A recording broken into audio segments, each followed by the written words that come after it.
Saturn can be found 3 degrees to the lower left of the waxing crescent moon in the southwestern sky on September 26, 2017, making a nice sight in binoculars.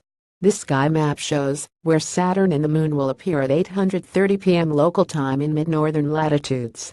Credit Sky Safari app. If the weather is clear in your area on Tuesday evening, September 26, you'll have an opportunity to see what probably are the two most asked for objects to look at through a telescope: the moon and Saturn. About an hour after sunset, roughly 1/4 of the way up in the south-southwest sky, you'll see the moon, a little over a day from reaching first quarter, 40% illuminated by the sun. And if you look about 3 degrees about the width of your outstretched thumb below the moon, you'll see a bright star shining with a steady, yellow-white glow. Except that's not a star, it's the ringed wonder of the solar system, the planet Saturn. Of course, the moon is nowhere near Saturn in terms of actual miles. The moon will be 251,200 miles, 404,300 kilometers from Earth, but Saturn will be 950.4 million miles, 1.529 billion kilometers away. Or, put another way, Saturn is more than 3,780 times farther out in space than the moon. Yet on Tuesday, both objects will be conveniently placed near to each other in our late September evening sky.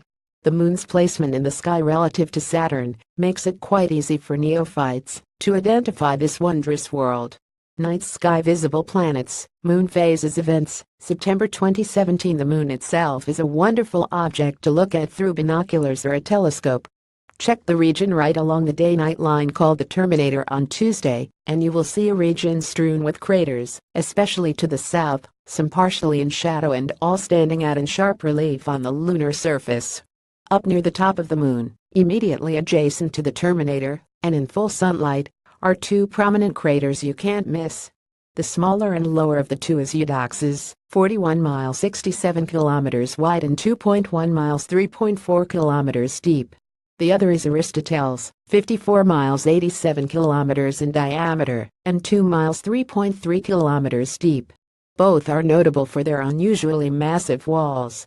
Saturn will set just before 10:30 p.m. local daylight time, and the moon about a half hour later, or about 4 hours after sunset. Without question, Saturn is a showpiece of the night sky. The famous rings can be glimpsed with a magnification of 30 power or higher, and currently they are easy to view because they are tilted nearly 27 degrees to our line of sight. The rings consist of billions of particles ranging in size from dust motes to chunks that are up to about 30 feet across 9 meters. These particles are made of or covered by water ice. The ancients regarded Saturn as the highest planet, occupying the outermost or highest sphere before that of the fixed stars. Finally, when you look up at the sky on Tuesday, don't forget to also look for Antares, the so-called rival of Mars, which sits about a dozen degrees to the lower right of Saturn. Check this guide to learn more about how to measure distances on the night sky. On Wednesday evening, Saturn will lie almost midway between the moon far to the moon's upper left and Antares well down to the star's lower right. Antares is a supergiant star, which glows a very distinct red color, much more so than yellow-orange Mars. That's why Antares is Mars' rival, regardless of whether it's dimmer or brighter than the planet. Antares in Greek literally means anti-Aries. Aries was the Greek equivalent of the Roman moniker, Mars. Joe Rao serves as an instructor and guest lecturer at New York's Hayden Planetarium. He writes about astronomy for Natural History magazine, The Farmer's Almanac and other publications, and he is also an on-camera meteorologist for Verizon FiOS 1 News, based in Rye Brook, New York. Follow us at space.com, Facebook, and Google. Original article on space.com.